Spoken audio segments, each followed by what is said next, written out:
Yo, yo, yo, what up, y'all? We're back with another episode of Snacks and Raps. I'm your host, Rips, and today I have a very special guest that is joining us to get a chance to probe in there, pick his brain, and see what he's all about, and really introduce him to y'all, man. Like I said, Snacks and Raps is all about, that network of creatives and giving you a little bit of insight as to how they get creative, their process, and a bit of their life story if they so desire to share that aspect of themselves. So let's get right into it, man. Today, I have a very special guest with me. So I'll go ahead and let him introduce himself. We have none other than DJ WARLOCK ONE.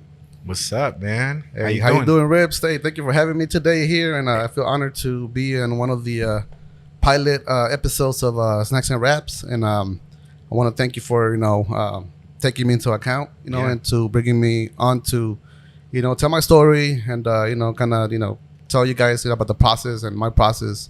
Definitely, man. And a little bit about me. DJ WARLOCK ONE started back in 97, 98 as a b-boy. Yep. You know what I mean? And then from there, that's when I discovered the hip hop culture. You know what I mean? And when I say hip hop culture, I mean like the four elements. B-boying, graffiti art, MCing, and DJing. You know what I mean? Got you. Okay. So what inspired you, or how did you come across the elements? Like everyone has their entry point. You mentioned several of the elements. What was that one that captured your attention? First? It was the one that I started doing at first, which was b-boying. Okay. So I started as b-boy WARLOCK ONE back in '98, Nice. and then I started attending b-boy summits, freestyle sessions. At the time, Radiotron was already cracking. Yo. That was like my main inspirations, to really get into deep into the hip hop culture. A kid from Guatemala, living in Los Angeles. At that time I didn't really have identity. I felt like I didn't have identity. It was kind of hard for me to really feel identified. Even with Gotcha. At the time, I was already listening to hip hop, but it was mainly like gangster rap, like the Snoop Dogg's, the Chronics, the Wu-Tangs, stuff like that. So given that inspiration, where in the city were you at? Yeah, but basically like I'm gonna get into that a little bit later. Okay. Like that was already cracking at that time, like Okay. that, because it was like the kind of like the late '90s, and all of that like Snoop Dogg, like the Chronics was already like considered kind of old school. Okay. But and then b-boying in itself, it was already like considered like a dead. It wasn't even a trend anymore. Like it was really like if you were b-boying at the time, like you were really into it. You were really into the culture. You had to It was really obscure. Like it wasn't like mainstream anymore. Right, because people don't really know about Hip Hop Summit, even to this day. I would say, so when I did discover like it, the B-Boy Summit. you know what I mean? Like I got really deep into it. You know what I mean? I joined the crew. I used to be from Advanced Creations B-Boy crew. And then from there, that's when I started really getting deep into the graffiti art. I never really I kind of wrote here and there, but never got really deep into it. It wasn't really my element. Yeah. I do love graffiti art though. I mean, I love I have a bunch of homies that do art. Peace to everybody who does art. You know what I mean? And it's all the elements kind of go hand in hand. So Yeah. if, there can be no hip hop if there's no graffiti art. You know what I mean? So Absolutely. my respects to all the graffiti artists out there. Absolutely. But I personally never took on being a writer. You know what I mean? Like even though I used to write Warlock, Yeah. in my early days. But b-boying was the thing that actually got me going. At first, that was what really inspired me to oh shit, I want to be I used to see these fucking crazy motherfuckers do crazy ass moves. Yeah. The windmills, the fucking the flares, Talk the air about it. flares. And I was like, man, I want to do that. You know what I mean? I would see back then MTV was still cracking. You know what I mean? So Yeah. you would kind of see the new dance styles that were coming out. It was really kind of getting away from the breakdancing, and it was already bringing in the new styles, which was more fucking getting jiggy with it. You know what I mean? Yeah. But Not the Will Smith version, but yeah. Yeah, but there was some. I think the first time that I saw breakdancing on a mainstream video was the Usher video. Yo, yeah. What was it called? My Way. Oh, okay. So I think he battles fucking Tyrese, and then they fucking getting down, they're battling and shit, and then fucking Usher's double fucking goes in those windmills. And that shit, I was like, oh shit, like that shit's dope. Like, you know, like that shit like got me like hyped up, you know what I mean? Yeah. And, but yeah, once I actually, you know, got into the whole b-boying and it got me excited. Like I got into it and you know, I got baptized, you know, with B-Boy Warlock One. Yeah. You know, shout out to my cousin, you know, Eric. You know, he lives in Seattle, but we grew up together. And he's the one who gave me that name, you know, because back in the days we used to skate, you know, like right before I started b-boying, we used to actually just be all day skating after school, after Barrando Middle School. Like we used to just go to Wilshire, fucking skateboard all day and shit, all afternoon and shit, you know what I mean? And we used to write, we used to skate all day, and then that's when I got baptized with Warlock. Okay. I never fucking thought that it was gonna be my artist name, you know, like as a grown up, you know what I mean? Like and I'm talking about like late 97, 98. 97, 98. Yeah. I only know, I can only confirm 97, 98 was those years, because here's a little known fact, not so known fact that most folks might not know. You and I went to the same middle school. Yeah, you know? and it's a trip. It's yes. a trip because you told me, like, I don't remember, you know, like I don't remember ever. Bro, the only reason why I remember is because I like stumbled on those old school yearbooks, and I was like, Edgar Mack. Like, where I know this name from? Like, why does it sound so familiar? And then we met each other in the scene. Like, I saw you. Oh yeah, you know? Yeah. I mean, I met you, and then like you told me, yeah, I know you from middle school, and I'm like I had a hard time like remembering, and I to this day I don't remember. I know for a fact that I met you. Back then, and but the thing is that back then, like in ran in school, different circles, man. Yeah, in middle school, like I was C-track. I don't know what track you were. I was C-track and I was A-track. Yeah, so you were kind of like between tracks. I was C-track all the way. Yeah, no, I think I started A-track and then I switched over to C-track. So that's probably why. Like by the time we met, like I was probably already like with the cool kids or some shit like that. Like fucking already. The bleachers were already segregated. That way. We it's a trip. I mean, if we go back to the middle school days, like it was a trip because. At the time, you know, like it was a lot of gang activity back in Barrando, and then like the cool kids, you know, the groovers, the taggers. I was hanging with rebels. I was hanging with the taggers, and then I saw the groovers and the rebels over on that side. I used to hang around with the groovers and the rebels because we used to battle, you know, and then there was really like no b-boys back then. It was until I got to high school. You know, shout out to LA High.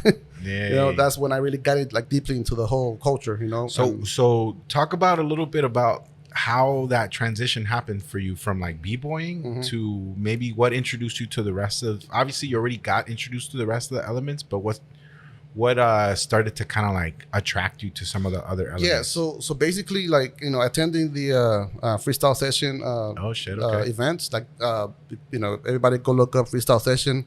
Cross One, I mean, he used to put up like dope ass events, like fucking he used to rent out fucking like salones, you know, like fucking like with multiple rooms, halls, and like you know, like we had the circles, we had the main events, and then like freestyle battles, like real freestyle battles, like not written on the shit, spot, you know, on the spot, off the top, and you know, like graffiti art, so like the four elements all in one place, you know. Wow, what I mean? like under one roof. Yeah, under one roof. Nice. And my crew, me and my crew, we used to attend those events, you know, and so that's how I got introduced to DJing.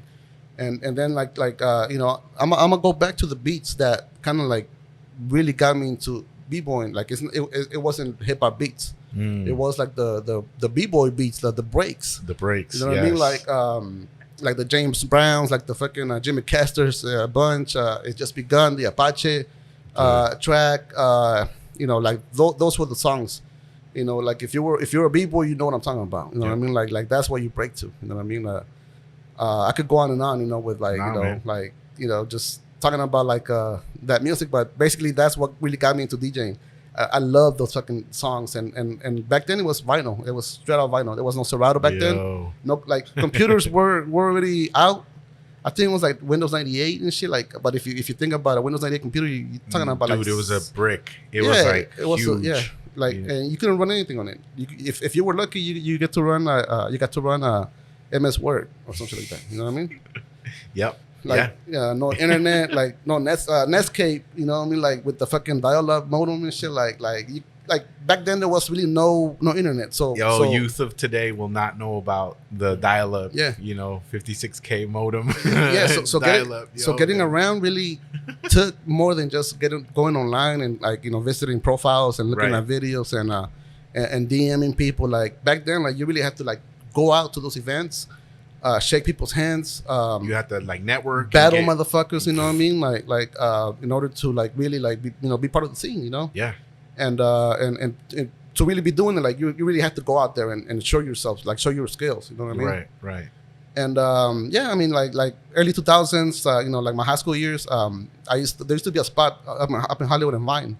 It was a record store. It was called Hollywood Hip Hop, and they had a floor right there for b-boys to go over there and practice and shit. And at the time, like that was my spot. Every single day after school, I used to catch the red line on Wilshire because I used to live by Barrando and 8th. Yeah. So I after school, I used to go to the red line, get my ass to Hollywood and Vine.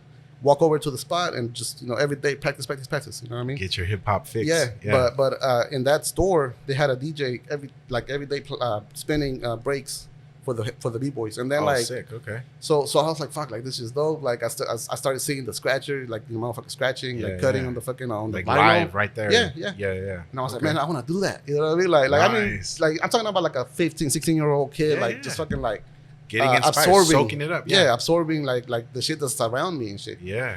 And like I said, like earlier, like I didn't feel identified with anything when I, because I was born in Guatemala. So when I came here, like I came to. I mean, that I could get into that deeply, but just to make, because I know we don't have a lot of time, but to make things kind of like long story short, when you come from another culture, another country, like and it's a different language, it's a different. If it's like a whole different thing altogether. Even though like there's a lot of Latinos here that speak Spanish and everything, it's a whole different thing. Like you're not a monolith. It's not the same. Yeah. You know what I mean? So I came out here, and typically like when I was 11 years old when I came here. Wow, so okay. when typically when somebody like immigrates to here and then they go to school, they send you as to like a newcomer school, right? Yeah. Okay. In my case, it wasn't like that. I went straight out of Hoover, right there in Hoover and 9th. Okay. So Hoover Hawks. Sick. So basically, and because of my age, like I guess like if I was a little older, they would have sent me to a newcomer school because So they probably thought, oh, this he's kind of young already, like let's send him out to the regular elementary. Yeah, he can hang in there. Yeah. So I did, but I mean it was still tough, going into a regular class where there's kids that speak English and. That have been they got years in front of you. Yeah, and then some kids like spoke Spanish, but like most of the kids like I mean this shit, like growing up over here, like if you speak English, like it kind of makes people feel makes it feel superior to the ones that don't, if you're in school. There's all kinds of names we call each other. So I went through that like as a kid, you know what I mean, and I didn't understand it because I just came from here, and that's and coming from a country like Guatemala, basically. You have the inner immigration, which is like the people from other departments, because over there it's not states, it's like departamentos, right? Yeah. So immigrating to the city. So in the city you have like all kinds of like another melting pot, like different, the indigenous people from other departamentos, and you have the colonized Spaniards like that, that think they're superior because they're more modernized. Yeah. So at the time, like me, like I consider myself indigenous.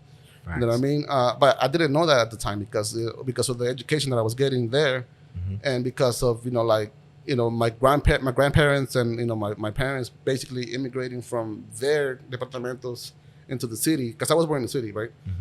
So I didn't know, like basically even the insults that people use over there to like kind of like make people feel inferior. It's like, oh, no seas indio. Talk about it, bro, because that's real. Because it's not just in Guatemala. Because that's even, I mean, here in the States that happens, right? But I've also heard, that in and of itself, that kind of like ladder of hierarchy, right? That hierarchy exists, or classification, and then they use it against each other to like put each other down or say you're better than. Or think they're better than. So just think about a kid that has gone through all that, in the motherland, and then coming over here and I just added another layer to like, okay, now I don't know English, you know what I mean, right. and it's just like, I mean, what does that do to you emotionally and mentally? Like it fucks you up. Facts. You know what I mean? And then that's why a lot of kids like end up fucking like joining a gang.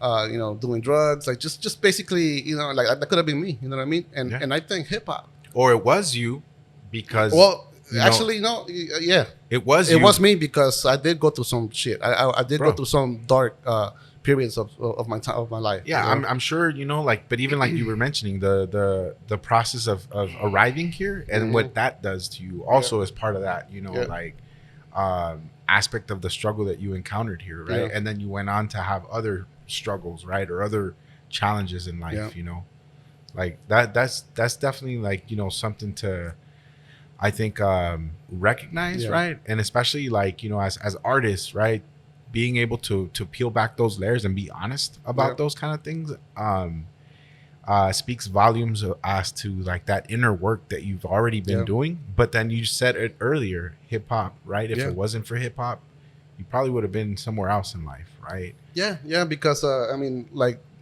going back to like the whole like not feeling identified in the beginning, and I think it kind of helped me, that I was kind of thrown into the regular kids, because if it wasn't for that, maybe I would have not learned English as fast as I did. You know what I mean? Because maybe like by the time I got to middle school, I was already like in the regular shit. So so maybe I was challenged at the time. You know what I mean? But then again, like that could have really helped me, like just join a gang, or what I mean, like I was about to, what I mean, like I'm not gonna lie, like I had affiliations, what I mean, and but I mean, dude, you also came of age in the 90s, and the 90s in Los Angeles wasn't an easy time to live through, you know, for kids, for adults, for anyone, there's a lot of tension in the streets, and that coming from the cultural repression that we were already dealing with in the 90s, because we were also coming out of the uprising, the 90s uprising too, right? And so 97, 98, if you're talking about those years, right, or even the 2000s, there's all those residual effects of that, the fallout, of that uprising and the repression that, the government, the United States has been, doing to people of color. And then the added layers that you're mentioning now, then, right, is I can only imagine that, like that pressure, that emotional pressure, and that tension too, that you might have been like, holding on to and stuff. Yeah. So but just imagine being that age, being 15, 16, and then like going through, having all those emotional, things, having that emotional pain, like just every day, just going through that, you know what I mean? And then you go and you go to these events and you see like everybody just like, being cool with each other. It doesn't matter if you have an accent. It doesn't matter if you don't speak the language. Like, everybody's cool with you. Yeah.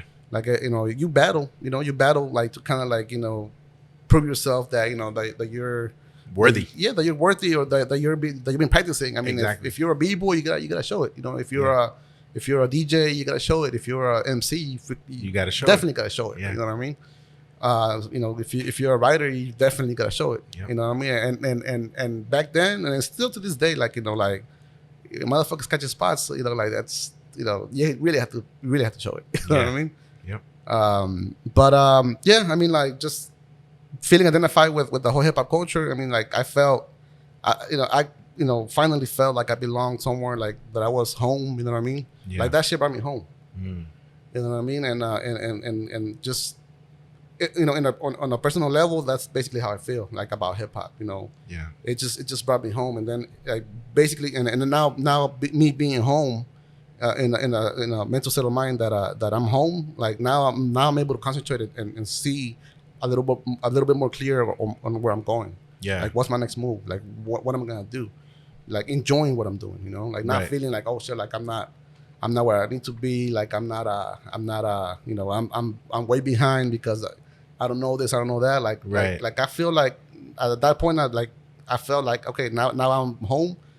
It's just a matter of like me, where I'm gonna take it. Right. So that's how I felt at the time. And then so at the time, like I said, it was all about b-boying. For like 4 or 5 years, it was straight out b-boying. You know what I mean? And then I started DJing. I remember getting my first pair of turntables from fucking Deer Dance. I don't know if that rings a bell. That's sick, though, dude. Does that place ring a bell? I mean, if you're from LA, like what's up. Deer Dance is like the American Curaçao. Yeah, like in downtown LA. HP 2 had one. Yeah, so over there they had, at the time, like these like turntables were not old school. Like you could still buy those at department stores. Wow. You know what I mean? So I got my first pair of American DJ turntables. Well, I didn't buy them. I got them as a gift for birthday. Christmas. Oh, okay. You know what I mean? But I mean, it wasn't easy. You know, like Hey. back then, my mom, you know, like she was a single mother. You know, like raising 3 kids. Actually 4 kids, because my sister was, you know, the you know, she was born 95, so she was you know, she was raising 4 kids. Oh, 4 kids. You know what I mean?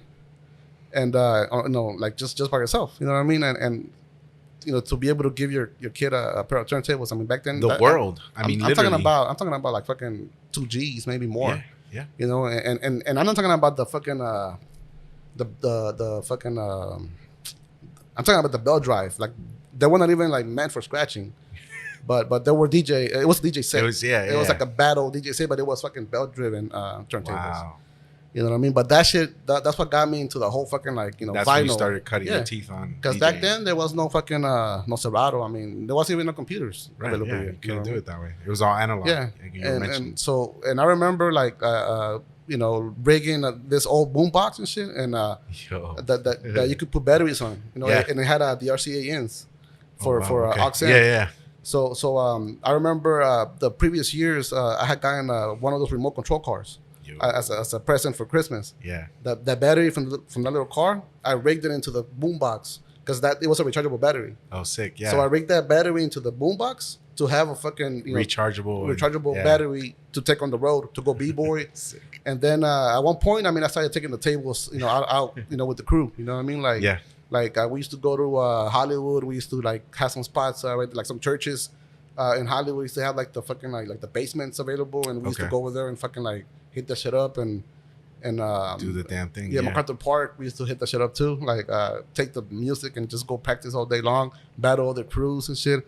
At the Science Center, we used to fucking use that spot, like the floor over there. By where that entrance to the IMAX. Right there. We used to use that floor like to battle. To battle like other crews.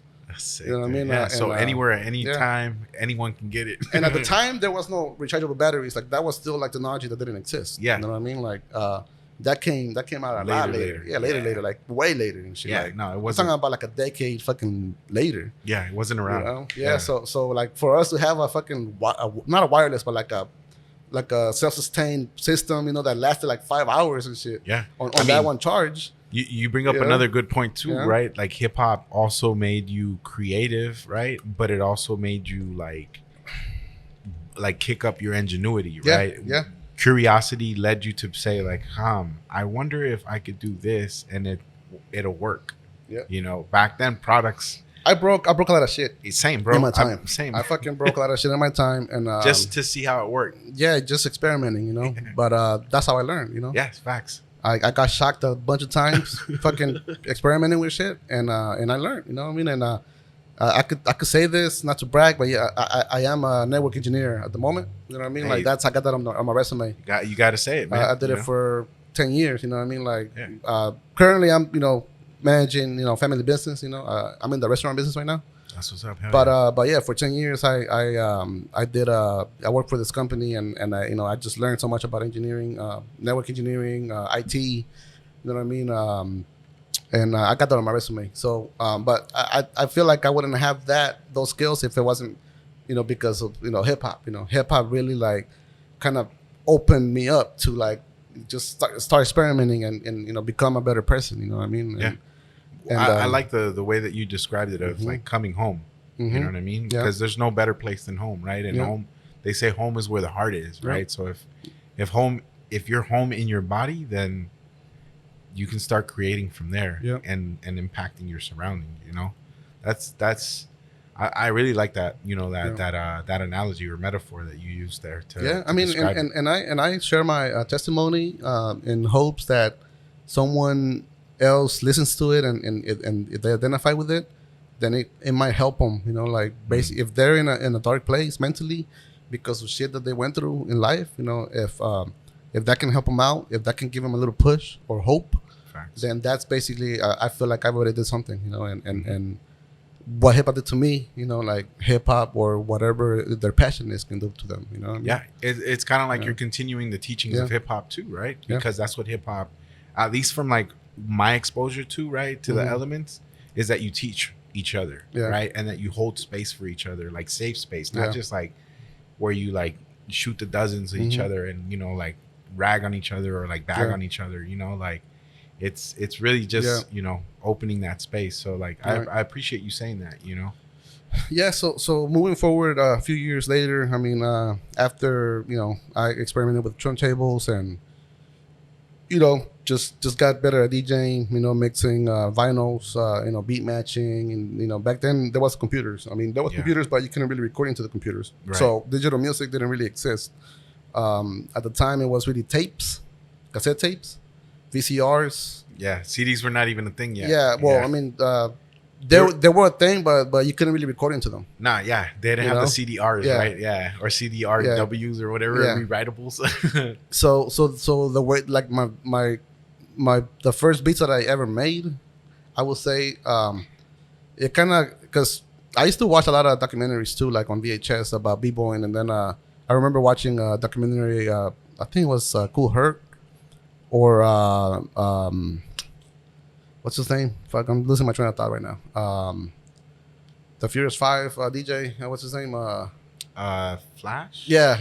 Grandmaster Flash. I remember watching a documentary about Grandmaster Flash, and then, you know, him just explaining how he used to loop the break. Right. That shit fucking like just fucking made some shit explode in my brain. It showed you some technology and how it worked, and you're like, well, I mean, I had the turntables already. That's why. Yeah. And then I had the tapes.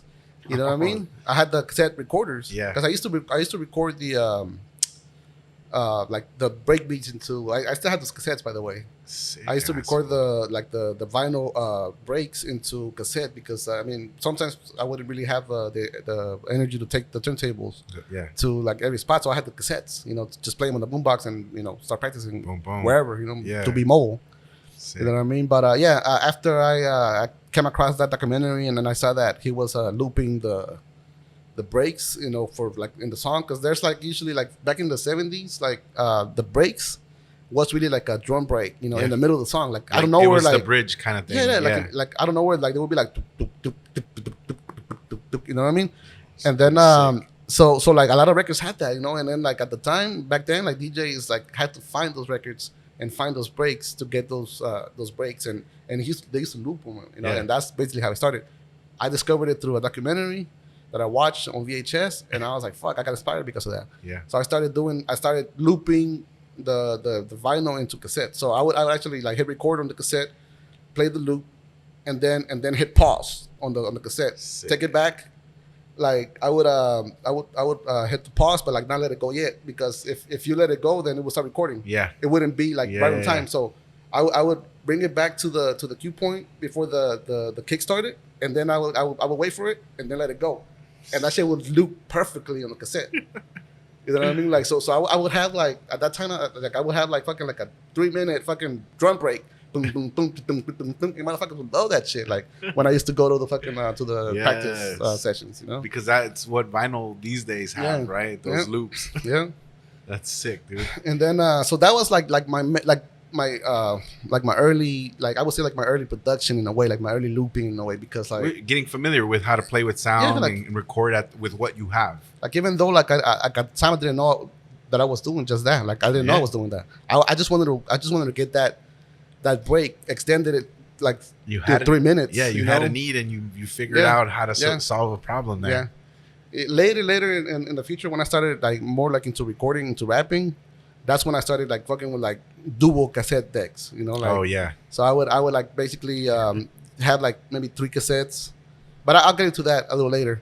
Yeah, we'll get to that. Yeah. So like I said, at the time, you know, it was really like cassettes, you know, turntables. It was all analog stuff. I remember having an old ass mixer too, like a 4-channel mixer, like a DJ mixer. You know what I mean? That came with the set, you know, that I had, you know. And then the turntable started getting fucked up. Like at the time, I only had 1 turntable. I couldn't really mix anymore. So, so you know, like that was early. That was like maybe early 2000s. I still couldn't afford to buy my techniques. You know what I mean? Yeah, because everything was expensive. Yeah. It's not like these days where there's like entry level. And I was still in high school, so I mean, like I wasn't. I didn't even have a job. So that's impressive though, that you were at that age already thinking about all these things, right? Mm-hmm. Like really, like sharpening your ingenuity, right? And you know, I think it only makes sense that you started getting into stuff that early and that you had the career path that you had too, right? That the stuff that you talk about being on your resume. Yeah. I think that kind of stuff like is super critical, because it lets you see worlds that weren't there before, right? Yeah. So talk a little bit about that, about how you took those samples and you shared them with folks, or what did that do? Like, you were out there, I used to slang tapes, man. Because back then, like, the only way to really have the music, you really had to have it like a tangible, like a cassette, a CD. Yep. CDs were kind of like already coming out. You will see motherfuckers with CD players, with the fucking with the Sony Discmans and shit. But you had to buy the fucking the albums. You had to go out and buy the fucking the Chronic, the fucking the M&Ms that already came out. You have to like carry them in a big old booklet. You couldn't really like copy them yet, because that technology didn't exist yet. Yeah. When once CDR came out, bro, like, it was over. It was over.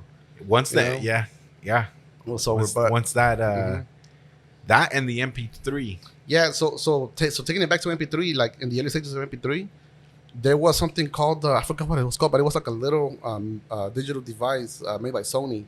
I think it was called mini disc. No, mini disc. It was like a little. It looked like a floppy disk. Yeah. But it held.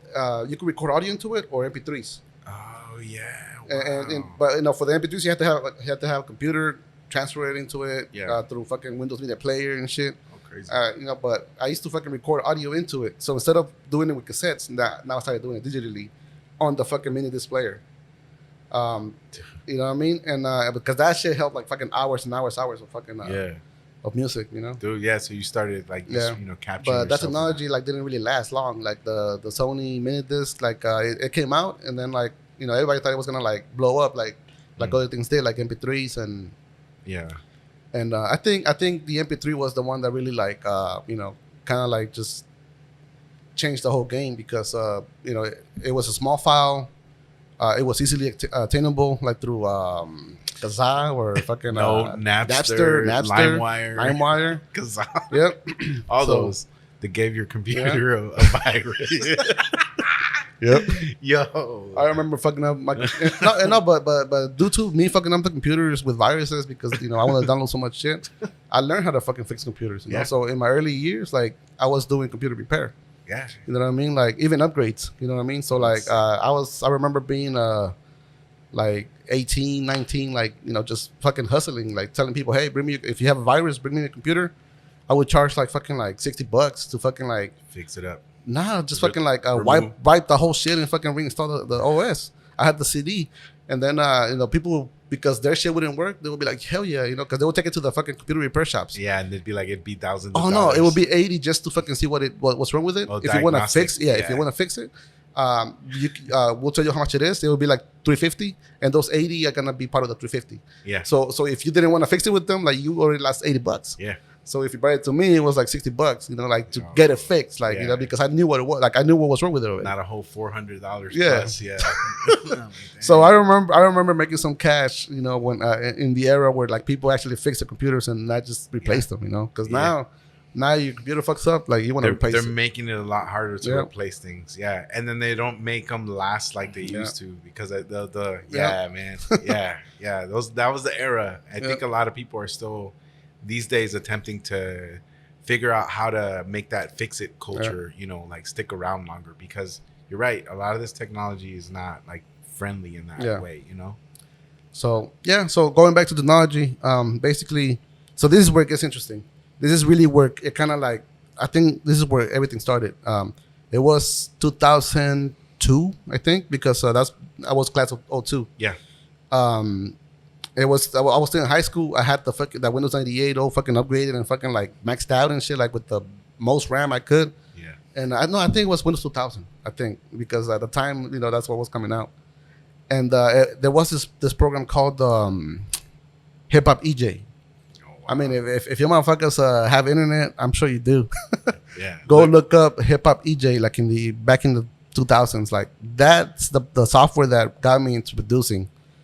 Like just being a DJ and then like looking at the software, like it had the loops already in it, It had the drum loops, and then basically like it wasn't like Pro Tools or FL Studio. It wasn't nothing like that. It was like the early softwares like that. Basically, it had it was made by that was the one that came out later. Hip Hop BJ basically had all the elements so that you can put together different samples and then make a beat off of that.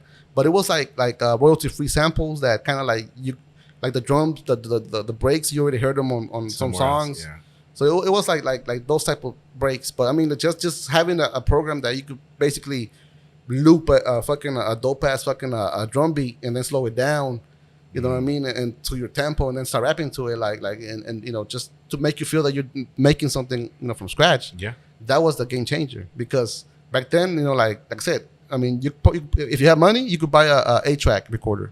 Yep. And then just record, track it out on cassettes.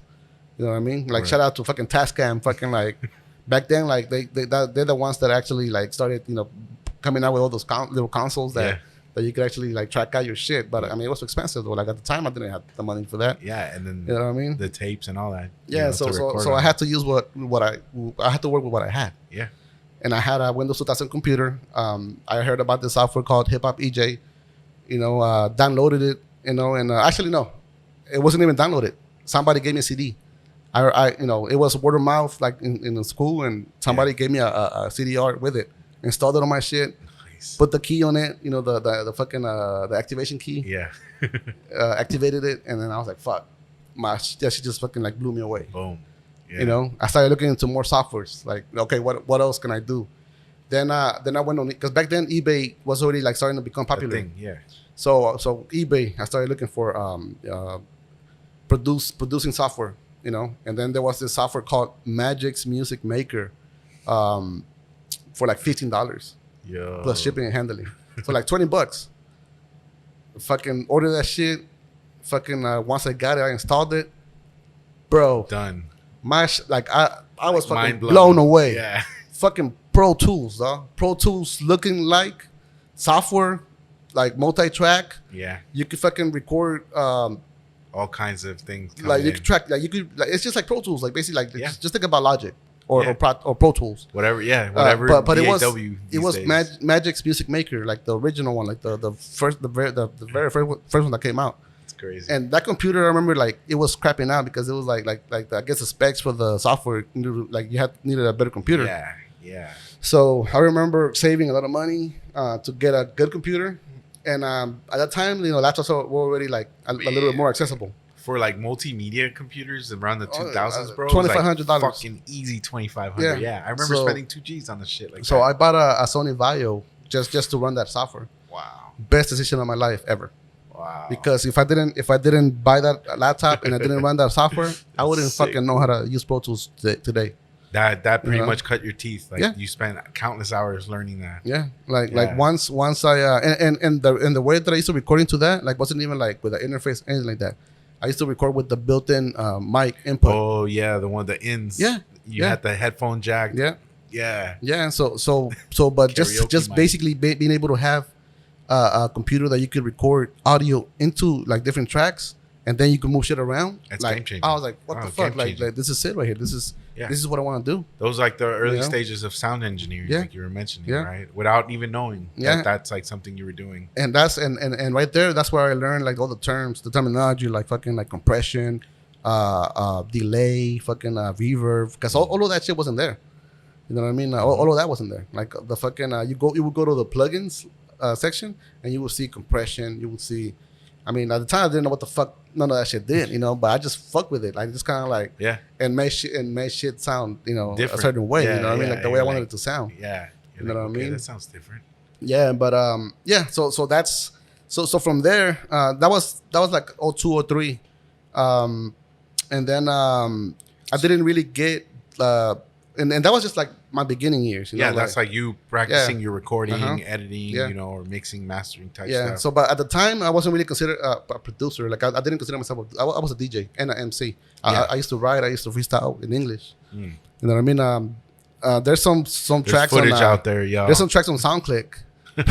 Nice. Shout out to SoundClick back in the days where I got some like freestyles recorded, maybe on that software that I'm talking about. Okay.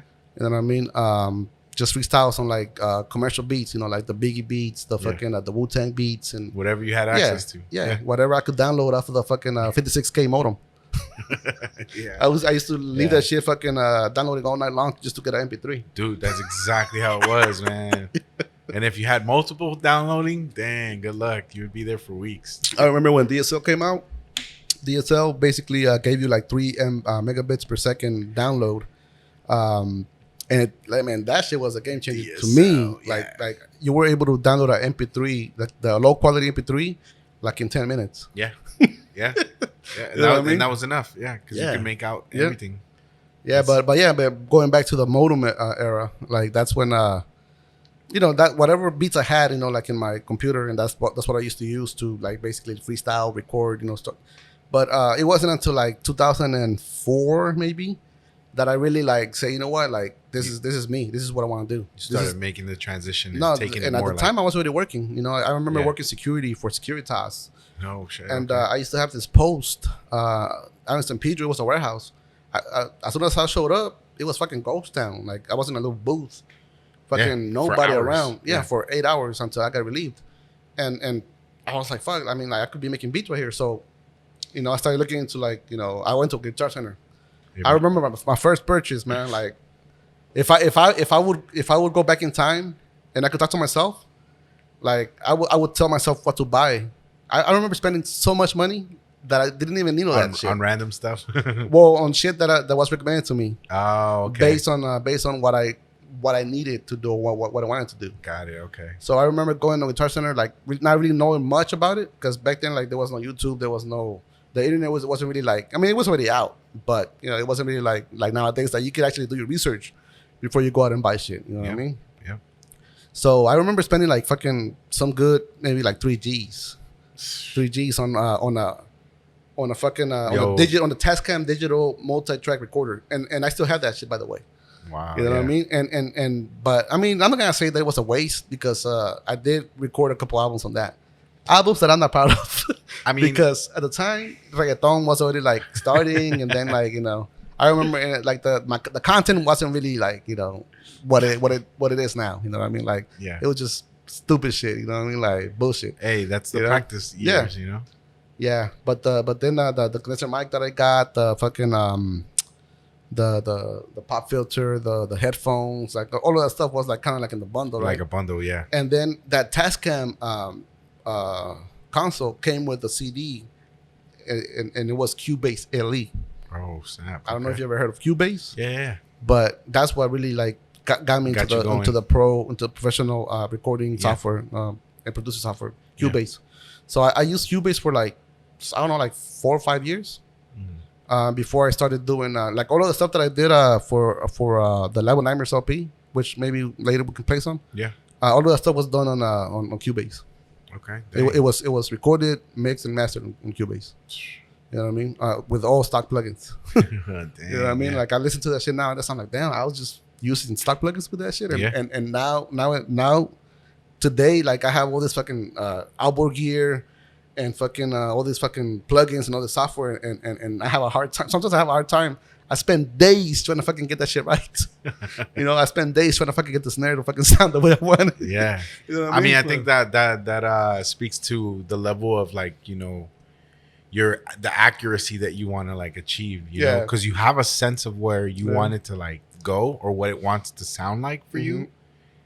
But when you start mixing it or mastering it or dabbling with it, you're like, wait a minute, it's not, I haven't really like dialed it in all the way, you know.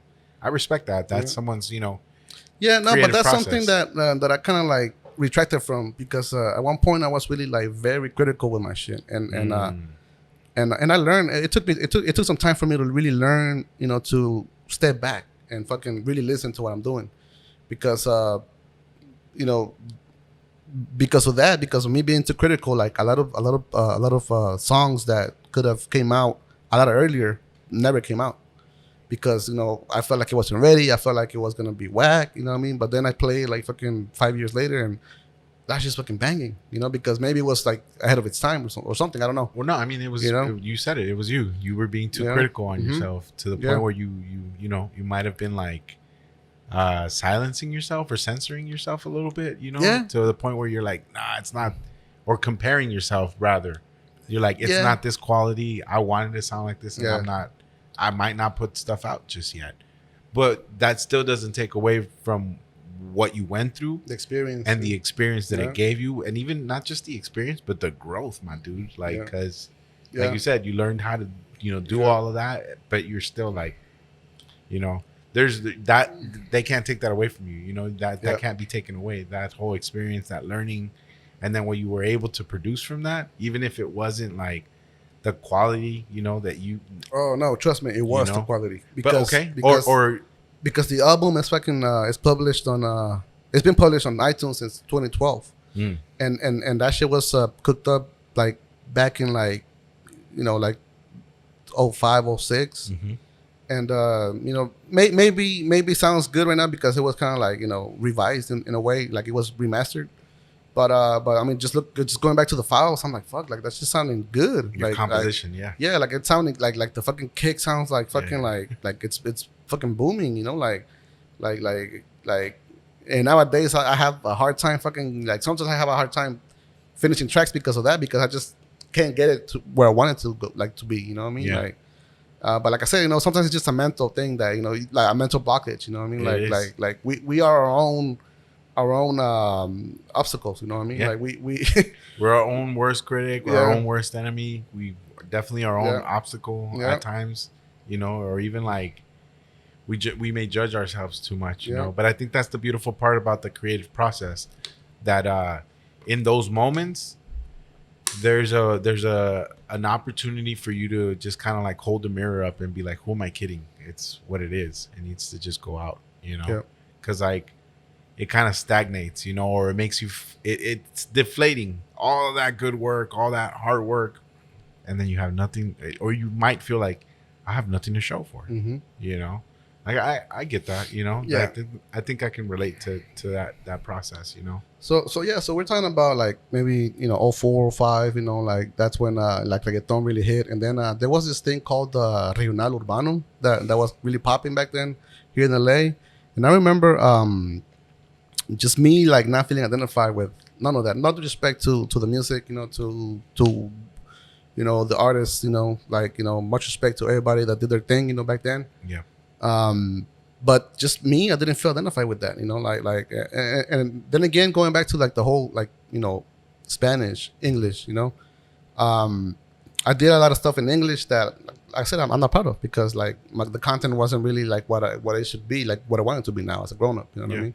It was basically mimicking like the gangster rap from the 90s. What like you were hearing. what I grew up listening to. You know what I mean? Like Dub C, the West Side Connection, the Chronics, the Dr. Dre's, the Snoops, The classics. the fucking the Master P's, the fucking like all that shit that like the early 2000s, Mysticals, like the Jay-Z's, like that's basically what a lot of people were trying to mimic, like out here, like I mean, that's what the radio was banging Yeah. at that time, Yeah. and so like so I didn't really feel identified with. I mean, I felt identified with it, but not 100%. You know what I mean? Mhm. So it wasn't until like I heard about this radio station on the internet, and I'm probably gonna jump all the way to like 06, 05, 06, when MySpace, kind of like started happening. You know what I coming mean? around Like the scene, yeah. yeah. So MySpace.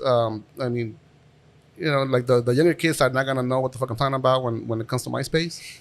But thanks to MySpace, I mean, MySpace was another game changer. Yeah. The internet and MySpace kind of like made it easier for people to start networking with other people. You know what I mean? Mhm. And that on the MySpace days, that's when I connected with Somos Hip Hop Radio. So I saw this page called Somos Hip Hop Radio that had artists from Mexico, Central America, South America, overseas, Europe and shit. Like they had like all like hip hop in español, like Nice. Spanish hip hop.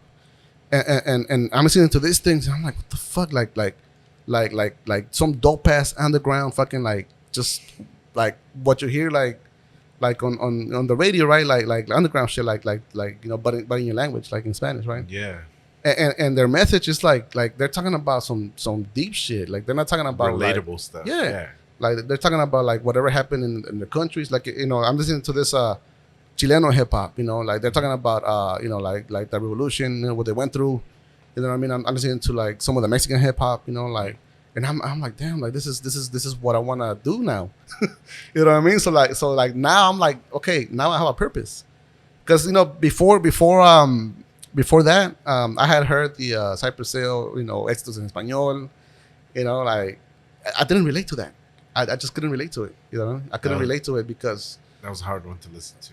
You know what I mean? Like I'm talking about the Spanish version. You know, like the Spanish, because it was translated to Spanish. Yeah, there was a whole album. Yeah, the only Spanish, the only local Spanish stuff that I really related to was the Sick Jack and stuff, the Psycho Round stuff in Spanish. Yeah, you know, like that was the only thing that I really related to, like back then. Like that I said, okay, this is something I want to do, something I wanna look into. Mm-hmm. I love this shit because you know, Sick Jack at the time he was way ahead of his time. He was doing some fucking crazy shit like fucking Sick Dogs and fucking he was doing it. You know, he's another one too, though, man. That has like, you know, multi-skill too, because he's predominantly known as an MC or rapper, right? On the mic, but dude is under, you know, like they don't give him the credits he deserves for all the production, like the beat production that he's done, all the mixing. And not a lot of people know that, you know. Sid Jack can produce like most of the Psycho Ram album. Yeah. You know what I mean? Like the Book of War Stories, right?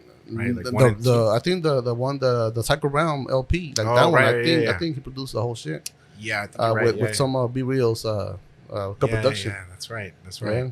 Yeah.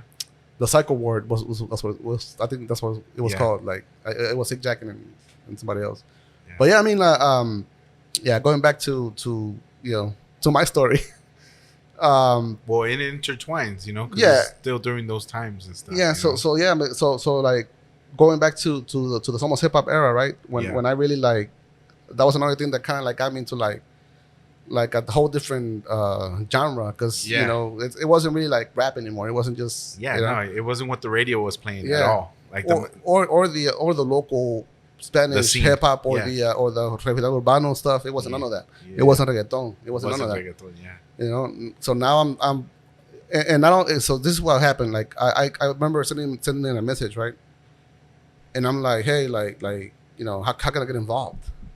You know, at the time I was like already producing. I was already like recording shit. I was already like, you know, like just writing shit in Spanish. You were doing it. I hadn't released anything though. Like, you know, like on a level that you know we do nowadays, right? Like it wasn't like iTunes, you know, not like that. So the homie that I was running that radio illegal, you know, he happened to be a Guatemalan dude living in the Bay Area. Oh, okay. You know what I mean? So he was the one running the whole radio station. And then back then, I remember, you know, like in the beginning stages of the internet, like, you know, you met people on the internet, like it was kind of like sketchy to go meet up, and because you didn't know who the fuck you straight were. Up, it's still stranger danger. yeah. So, but I remember like seeing this fool really active on fucking on videos on YouTube, like fucking going out to marches. You know what I mean? Like his music videos really like talked about the fucking the revolution. You know what I mean? Like he was connected with like other artists like around the world, you know, and I was like, man, like this is really dope. So I reached out, you know, and then he reached back to me. Yeah. And then, you know, like we decided to meet up here in LA. He came to LA. We met up. And then at the same time, when I met up with Illegal, I met Comandante. Wow. Okay. And that was like 06, 07. Yeah. You know what I mean? That makes sense. Yeah. So once I met Comandante, like I had heard about Comandante like via Somos Hip Hop radios, like some of the songs. I remember one time Illegal via phone interviewing Comandante. He's like, Comandante was denouncing the fucking police, fucking with the street vendors. You know what I mean? And I remember listening to this to Comandante just fucking go off, like you know, telling the people that was listening to the radio, right? Like with detail, like what the police was doing, like what the Rampart division was doing. At MacArthur Park, they would throw the fucking the cards, the pupusa cards. They would fucking flip them over and throw all the pupusas on the floor. Yeah. And I was like, fuck, like this, all this shit is happening, you know, all this shit is happening, and that's the memories that I have from Comandante, like just denouncing that shit, you know what I mean? And I felt like, oh, like there's work to do here, and on that platform, yeah. Yep. You know what I mean? So when I met up with Comandante and Illegal, then that's when Another chapter for you Yeah, popped off. like another chapter where basically like I just kind of forgot about. I didn't forget about anything, but like I just kind of like took that route. I said, you know what, I'm gonna use this skill. I'm gonna use this this production shit, this music shit, like to do a basically to give a positive message and to fight back. Yeah. To fight the system back. Absolutely. Because like not everybody knows that we have a system that we need to fight back. Yeah. Everybody's so comfortable in their houses with their internet and their 9 to 5s and their constant fucking bi-weekly paychecks, and they forget about the fight. Yeah. They forget about the struggle. Like people's asleep. Mm-hmm. You know what I mean? And it's only until it happens to you that you really like wake up and you react to it. People don't react until it happens to them. Yeah. You know what I mean? And me just being so passionate about what I do, like once I joined these cats, illegal and Comandante, like just seeing that's when I joined the fight. You know what I mean? Yeah. That's when I started getting informed. I started really like reading more about my origins. Because at the time, even though I was I already felt home, as a person, like I already felt like, okay, like I have a purpose. Yeah. I still wasn't really, I wasn't there yet. You know what I mean? So kind of joining the whole underground, hip hop in Spanish movement and starting to fight back the system. That kind of awoke another part in me that, okay, now I know that I need to learn more about myself. I need to learn more about my origin. You know what I mean? Like that gave me more confidence about me, feeling that, we belong in this continent. You know what I mean? That we are actually the originary people of the continent of Turtle Island.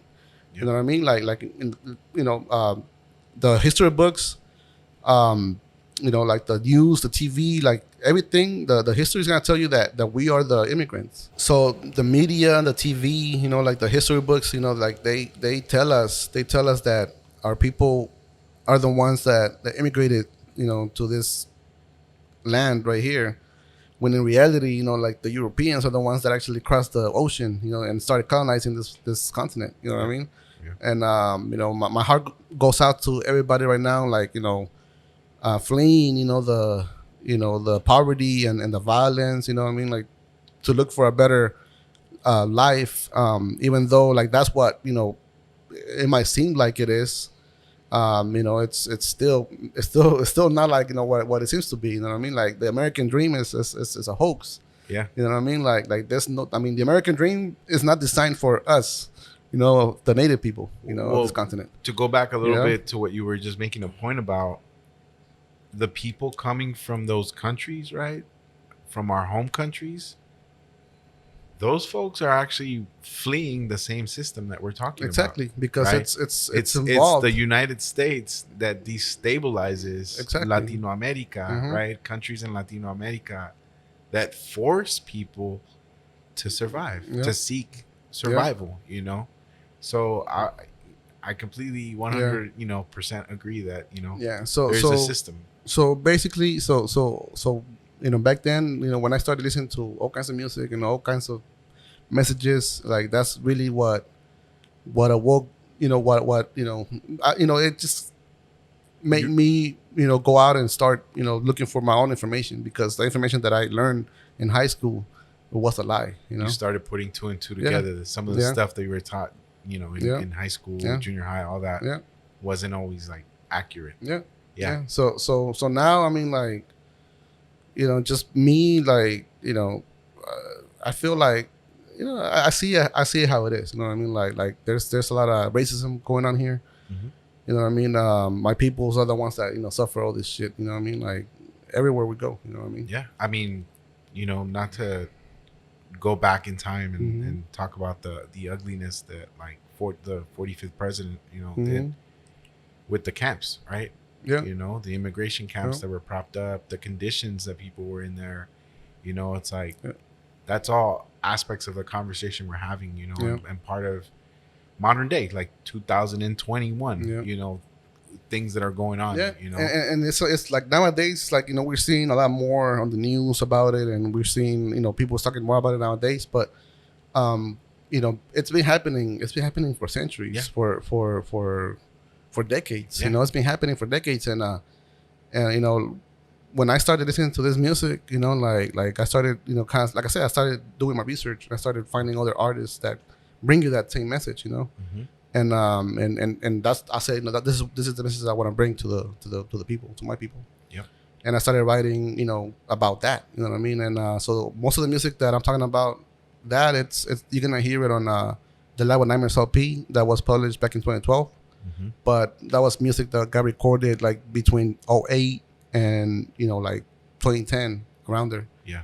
You know what I mean? And then so all of my publications that you can find on Spotify and YouTube or whatever. Yep. It's gonna have some kind of message.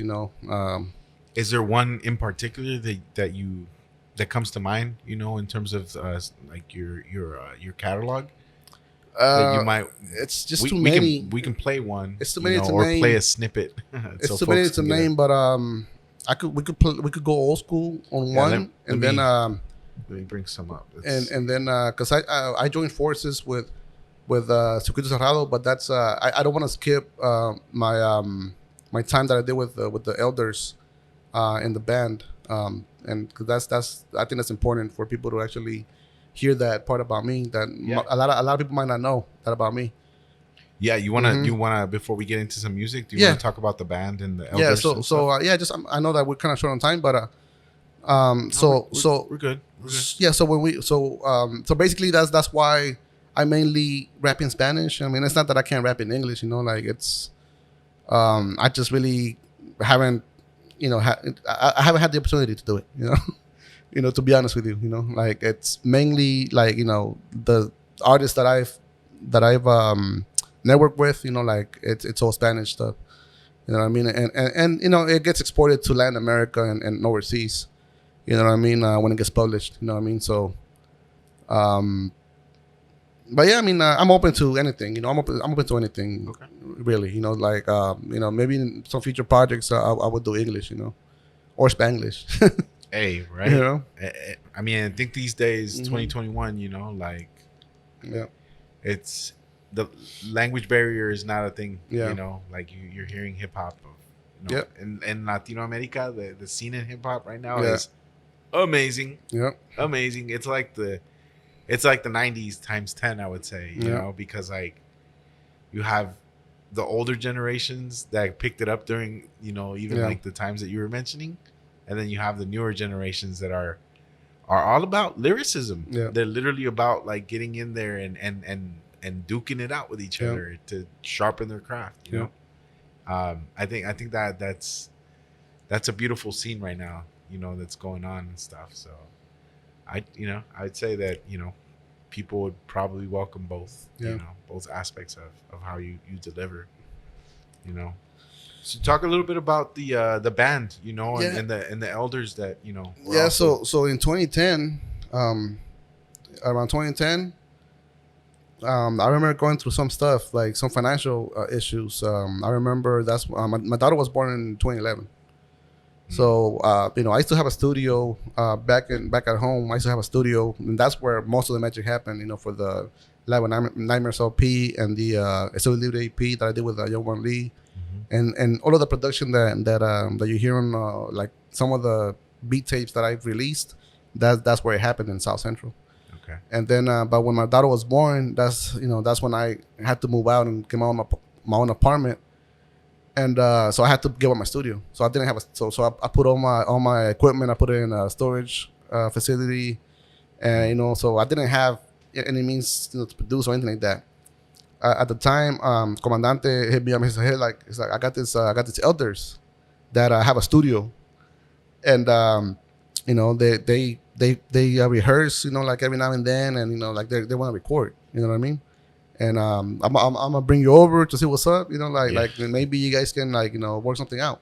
And but at the time, I wasn't really thinking about recording anything or getting into anything like that. I was really like.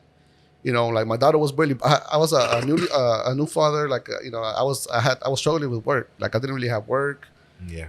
Like the bills were like stacking up on top of each other, I was selling my shit. I remember like having a bunch of gold, you know, like from that I just like collected from over the years. Pawning. I sold my shit to pay the bills. You know what I mean? Gotta do what you gotta do at that point. Yeah. But you know, like I think the universe that I got blessed, you know, like with this career, because I was working security, right? And then I felt the need to get a second job. So just imagine having 2 jobs, you know, like at the time I wasn't really doing the warehouse anymore. I was doing a high-rise building. Okay. So, you know, in a high-rise building, like you can't really like be making beats or like you have to be, you know, there because there's all kinds of people, all kinds of fucking corporate people. You know what I mean? Yep. So I would do that like at night, and then I got this part-time doing the daytime. Doing fucking it was like security camera fucking like monitoring. Okay. But I went into that like wanting to get into the technology IT part of it. You know, like they told me there was no openings for IT. I said, fuck it, like just what do you have openings for right now? They did a console operator, a fucking what do you call like a somebody that gets alarms and dispatches police. So I was a fucking snitch. You know what I mean? But I said, okay, fuck it. You know, so I did that for like 6 months. Gonna learn, yeah. No, but then I was doing the 2 jobs. I was doing that for 6 months, and I was like always like just trying to get involved with the fucking like, you know, the background shit, like fucking everything that happened in the background, like under the hood. Yeah. Like I would talk to the IT guys, like, hey, like you know, if you need any help, let me know, like. And you know, like one of the guys there, like he fucking actually took me serious about it. Like he took me up on that offer, and he gave me the opportunity. He's like, hey, like you want to come work, you know, IT, you know. But at that time, I had to make the decision. I had to fucking leave the other job so I could fucking do IT full time. Happen, yeah. You know, and so at that time I was like, fuck, like I can't leave this fucking security job, you know, that I've been, you know, working at for like, you know, 6 years, 7 years and shit, and just to go and risk it over here. You know, like I thought about it, I was like, what the fuck should I do? I was like, fuck it. Take a risk. I took the risk. Yeah. And thanks to that, like, man, once I went into that IT shit, man, like it was over. No looking back. Yeah. No looking back. Like 10 years later, like, you know, fucking, you know, engineer. And that shit gave me the opportunity to really learn about equipment and electronics and all that shit, you know what I mean? It made it less intimidating. Yeah. Yeah. Yeah. So so going back to the whole you know, Comandante bring you in. Yeah, into the elders. So I met them, and you know, when I made that transition, you know, from you know, working 2 jobs and just having 1 job now in daytime because it was IT. Yeah. So now I had the opportunity to actually go to the studio at night. Nighttime, yeah. Yeah, when these guys are rehearsing, and so what happened? I'll go in there. I hooked up. We had a lot of chemistry with the elders. It was a shout out to Miguel. You know, he was like the owner of the studio, the conga player, and then his son. Shout out to Tony. You know, like he's actually he's a producer now because, you know, he was a drum player from the band and he became a producer thanks to that influence. You know what I mean? Nice. And I'll get into that a little later, but yeah, so long story short, you know, like I got all my equipment from the storage facility, brought it to the studio, set it all up. Miguel told me, yeah, you have access here 24/7. Whenever you wanna come in here and work or whatever. Yeah. Because I have my equipment in there. I said, yeah, okay, cool. And at the time I was living in 3rd and Vermont, in an apartment with my baby moms and my daughter. So, and then you know, doing work. So that's when I started working on the Colectivos Cenizas project. You know what I mean? Okay. That was around 2013, and 2015. That's when it came out. Okay. So like for 2 to 3 years straight, like I didn't do hip hop. Hip hop was kind of like in the back burner. Last thing on your mind. In the back burner for me. I was focused on the band. I was focused on learning how to audio engineer a band, because when you do production for hip hop, it's a lot different than actually recording a whole band. Yeah. Oh hell yeah. You know what I mean? Like now I'm actually like shit. Like I'm forced to like learn how to properly track a fucking a drum set. Yeah. Now I'm forced to properly learn how to track a fucking guitar. You know what I mean? A bass. Congas, you know, congas. Yeah. And how do I do it? Do I have them all played together at once? Right. And do I record that? I mean, I didn't know none of that shit. I had no idea what the fuck I was doing. You know what I mean? But thanks to another good challenge to have. Yeah, but thanks to the internet, I mean, like, you know, you do your reading, you fucking do your research, you know, you buy what you need to buy. Yeah. We made it happen, you know? Like, the elders they had no idea what the fuck they were doing either. You know, like, I mean, they were musicians. They were not. They knew that much. Yeah. They knew how to play music. Yeah. Yeah. So shout out to everybody, Colectivo Cenizas, man. Like, you know, the experience with Colectivo Cenizas was like another, you know, life-changing experience for me. You know what I mean? Yeah, I think I remember catching a bit of your time there with them, because I remember going into that studio and was like, yo, what the hell happens in here? This shit looks dope. Yeah. Like, there's mad music going on here. Yeah. Like, whoa, that's tight. Yeah. Yeah. So I mean, so we have a project, a 10-track project. Nice. So just imagine like doing 10 tracks with like all from scratch, all composed by the band, you know, and you know, recorded, you know, mixed, master. Like, I mean, everything kind of fell on me, because, you know, once, like I said, the elders didn't know exactly what the process was to you know, record, to capture their sound. You know, so that's why it took 5 years, because at first we kind of just went in it, kind of like just freestyle, kind of improvised. We said, okay, we're gonna do an album. You know, we put our minds together. We agreed to not back out. Like, you know, we said, whoever's gonna be part of this, you gotta see it through the end. Yeah. Yeah. And the project is called Voices. It's on Spotify. We have physical CDs. Okay. We pressed about 2,500 copies. You know what I mean? Okay. Yeah, and it's all like all the tracks basically, they have like they commemorate some cantores from like South America. So we have a track that honors Ali Primera from Venezuela, and the guy that wrote like most of the What a Wild songs. Okay. And then we have a track that honors Monsieur Romero. You know what I mean? Like all of that stuff is in YouTube. If you guys go and look up Colectivo Cenizas, you know, and the live performances too. I remember like that was another thing that, man. I'll make sure to drop some links in the description so folks can check those out. You know? Yeah. So that basically that kind of like upped my game when it came to audio engineering. You know, like I was really working with a different animal at that point. You know what I mean? Like it's not really just, you know, your MPC and you export your shit and it makes a master. It's none of that. It's not. Yeah. It's none of that. No, it's a whole different animal. Yeah. No, I can imagine. You know, like, I mean, he's describing the scenario of like, do I record them all at once, or how do I do this? That was one of the dilemmas. Well, that's what I'm saying. That's just the tip of the iceberg. Another dilemma was basically like scheduling. Oh yeah. So you know, everybody had their jobs, you know, including myself. Yeah. You know what I mean? So we couldn't be in the studio fucking 24/7, like trying to get this album fucking going, right?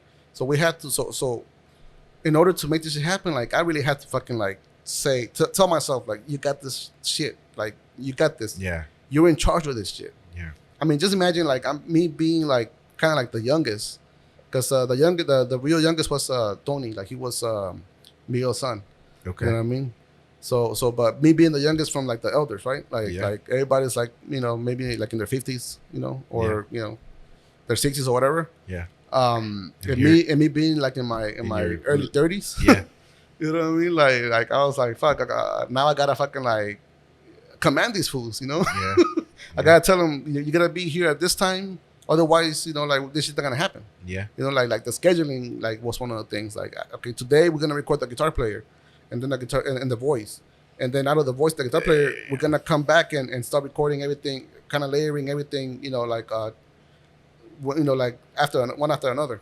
So that's the process that I used for that. Like, okay, we didn't have a studio, because if we had the studio where we could have, you know, like all the musicians in their own booth, where you know, like the sound doesn't bleed, you know, with each other, then we could probably do like all in one hit, like track it out all in one hit, right? Like what they're playing. Yeah. We didn't have that luxury.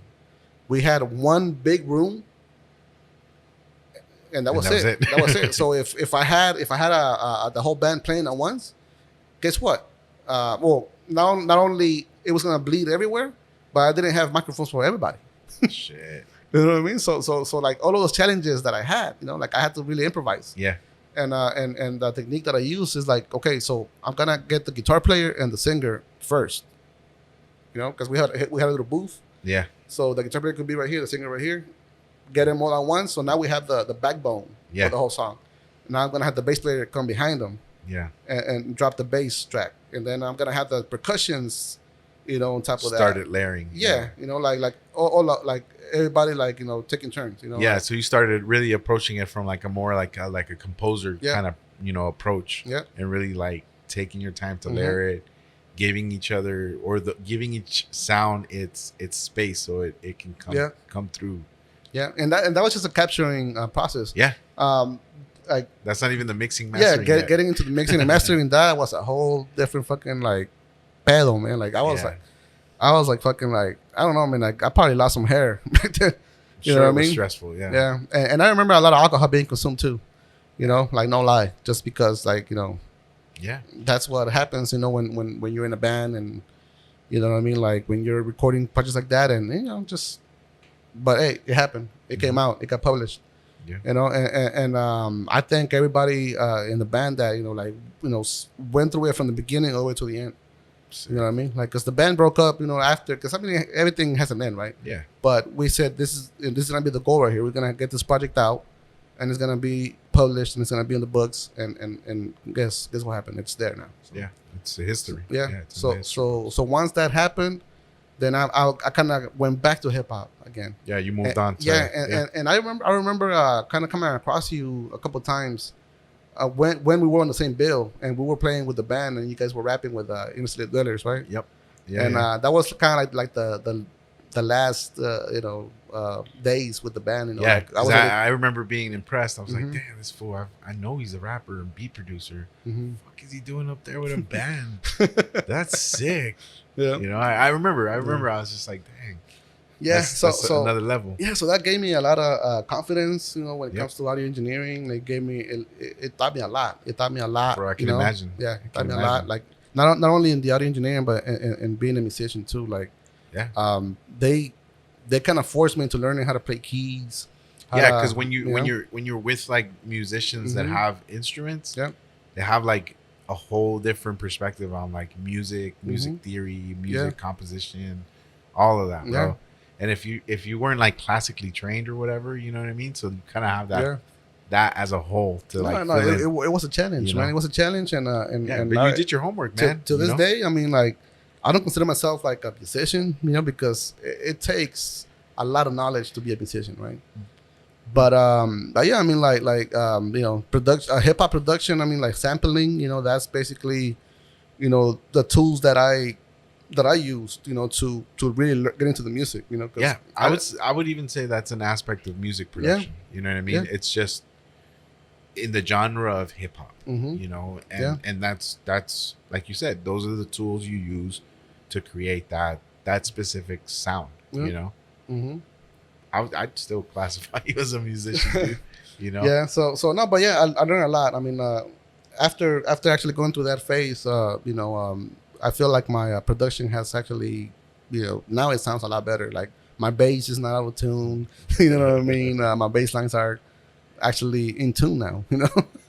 I go back to some of my old production, and I'm like, fuck, that bass line is out of tune. But fuck it, I leave it like that. I mean, that's what I created when I was going through that, and that's just a reminder of like the fucking growth. The growth. Yeah, dude. There's no shame in that game, bro. That I think it's kind of like that, like that ugly beautiful, where you get to look at like your scrawny, small, upcoming, old self, and then you look in the mirror now and be like, damn, you come a long ass way. I wouldn't trade that for nothing, bro. Because that's your own personal treasure. Like you get to see like the layers of, no one knows you better than you and the experiences you've gone through, and the layers of like struggle and triumph that you're made of. And so I think that's something definitely like worth holding on to or revisiting as often as possible. Because like you said, that kind of like, generated a level of confidence in you that maybe, had you not experienced music the way that you did, you probably would have taken you a little longer to get there. Or a different path. But It chose you. Yeah, and it wasn't only about the music either. I mean, it was really about becoming a better human being because, like, working with these elders. I mean, like, most of them came from the Salvadorian Revolution. So, they, you learn a lot from people. You know what I mean? Like I got influenced a lot by their stories. By their experiences. You know what I mean? And I'm taking that with me. And now I'm putting it out to the world. You know what I mean? Like all of that stuff that I learned. All of that, everything that I absorbed. Now it's part of me. And now it has to continue. Yeah. For the future generations. You know what I mean? Yeah. No, that's man. More gold right there, more gold right there, especially having those moments with the elders, I think like you mentioned, I think that's something that in hip hop it gets a little overlooked because they keep saying that hip hop is a young man's sport, but I heavily disagree with that. You know what I mean? I disagree with that too because I don't consider myself young, and I mean young at heart, yeah. Facts. But hip hop itself, I mean, like it's gonna be alive forever, like yeah. I don't see it going anywhere. Mainstream rap, maybe, because of the stuff that, media and TV and fucking showbiz requires you to be, or, what I mean? Like, that's the industry. Yeah. Though what you're describing there is what I would call the industry, right? And I think the industry is a reflection of capitalism and our obsession, our cultural obsession with youth and our fear of growing old, right? Part of what I also trip out when I look at the industry, I also look at like rock and roll, right? Why do you have 60, 50-year-old motherfuckers up there on stage still rocking out, right? That's why I strongly disagree that hip hop is a young man's sport. No, I've heard that a lot. Like I've had people tell me, like, oh, you're still doing your music thing? Like, you're still doing your production thing?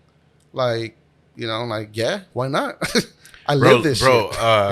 I mean, to bring up an industry example, like 2 Chainz, he didn't put out his like first album until he was like 36, 35, and that was going through the trials and tribulations of being, signed to Disturbing the Peace, Ludacris's record label. Yeah.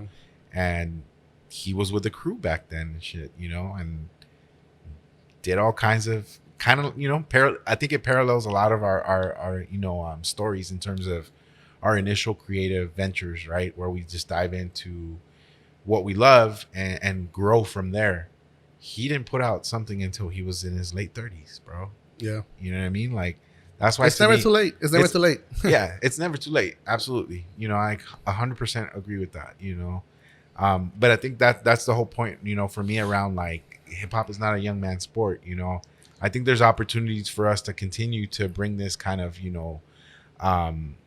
perspective to the platforms, right? Or to the stages that we step on, even well into our 40s, 30s, 50s, whatever, right? Yeah. Like I have heard young cats that are like maybe like on their first EP, they're like maybe like in their mid-20s saying, oh, if I don't do this shit today, it's never gonna happen, because hip hop's a young man's sport.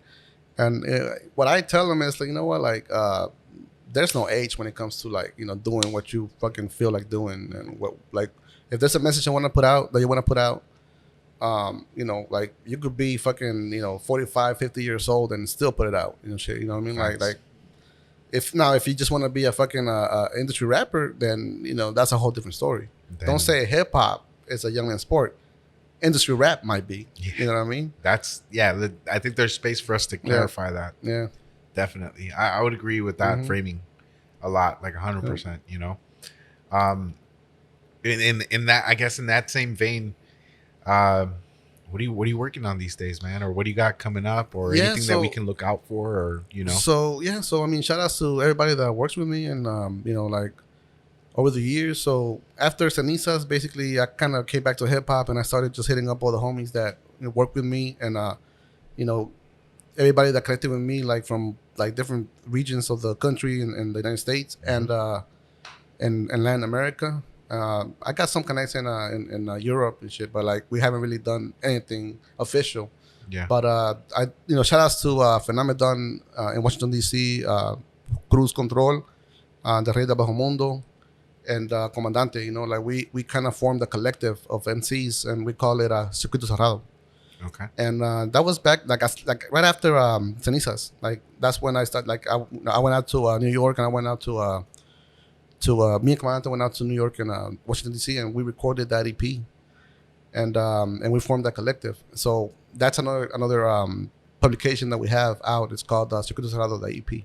Nice. And that's kind of like not the newest stuff that's I mean, it sounds new, but it's not the newest. You know what I mean? But shout outs to my peeps out there. Shout outs to my peeps in the Bay Area, Conflicto Armado. You know what I mean?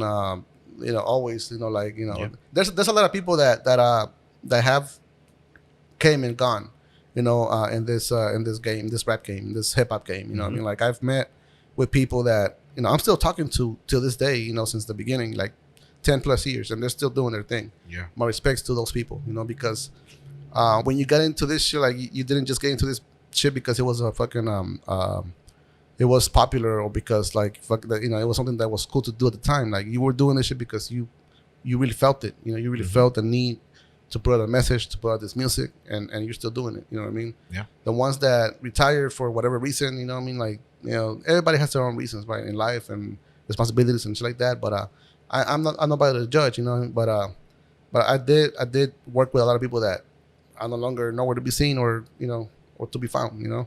Yeah. But to the ones that still like communicate with me and I still see them active, my respects to that. You know, so. Yeah, it takes you know,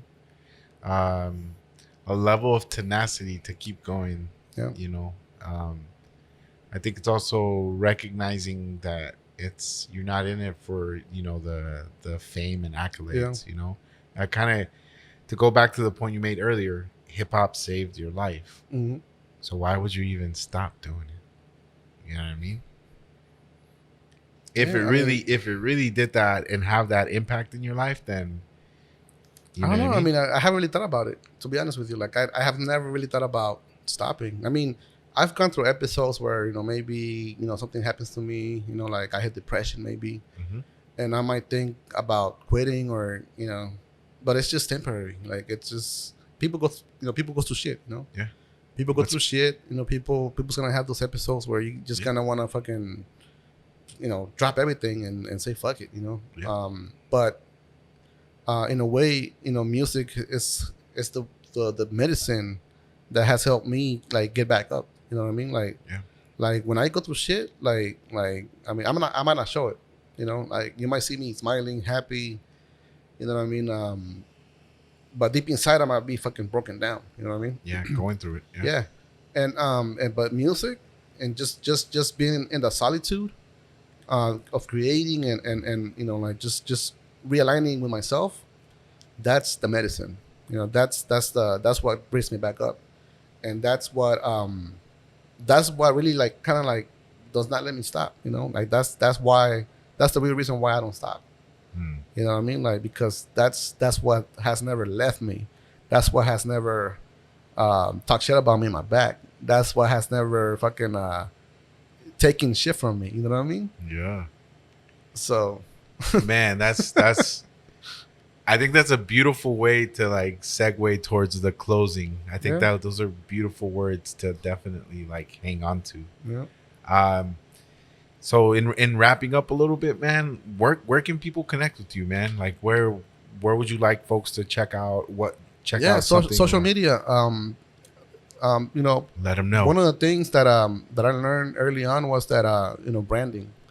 You know, like I see a lot of people, you know, a lot of artists out there that they have their social medias all over the place. Like their Instagram is like, you know, one thing, and then their Facebook is a different thing, and you know what I mean? Like, so when you try to go find them, like you can't find them because like it's all over the place. Yeah. So I learned early on to just be DJ WARLOCK ONE everywhere. You know, so if you Google DJ WARLOCK ONE, you will come across my social media. I want to be found. YouTube, SoundCloud, everything, everywhere. Bandcamp, all of that stuff. You know what I mean? So yeah, just Google DJ WARLOCK ONE or go to you know, Spotify. You know, if you guys can go and follow you know, DJ WARLOCK ONE on Spotify, I would really appreciate that so much, yeah. you know, because you know, there's a lot of jokes about, oh, like, you know, like there's memes like, you know, like a motherfucker showing a penny saying that's their fucking revenue for the streams.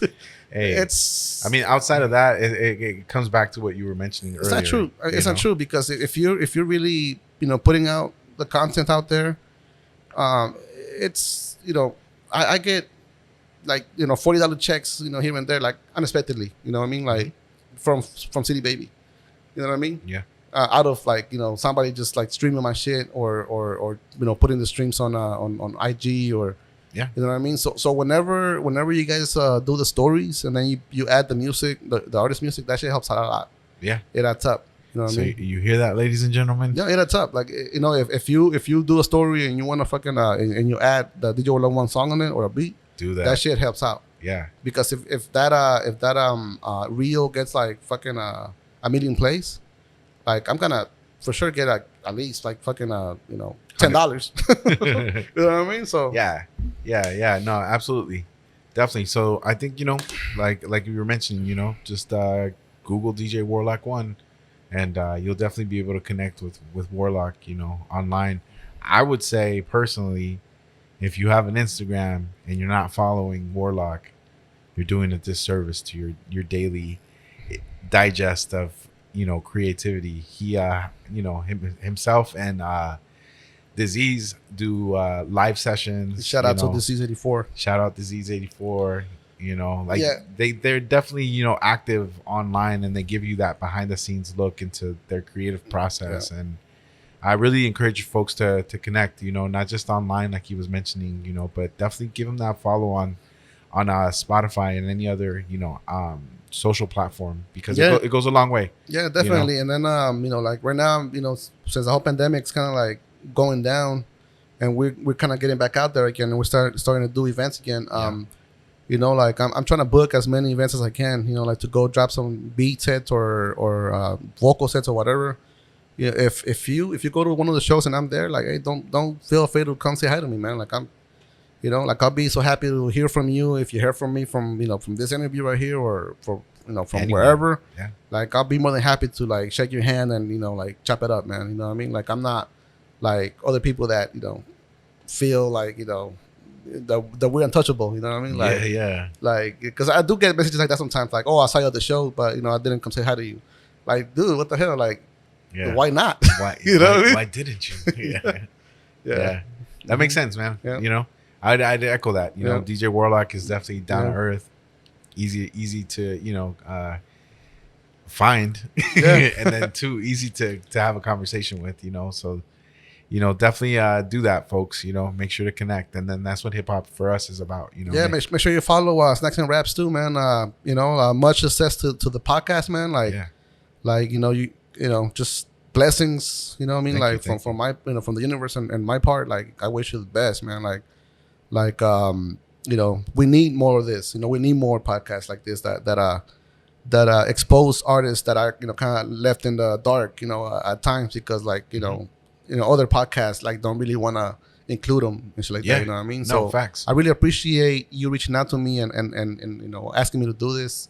And you know, I'm humbled. You know, I'm humble. You know, Yeah. like just being here and sharing my story and you know, just, you know, everybody out there, make sure that you follow and that you subscribe on YouTube and you know, hit that like and comment and, you know, just share it. You know what I mean? Yeah, with definitely, your man. folks. Yeah. Thank you. I appreciate that, Warlock, man. Yeah. And I appreciate you coming on, you know, Snacks and Raps, and definitely, you know, chopping it up with me here.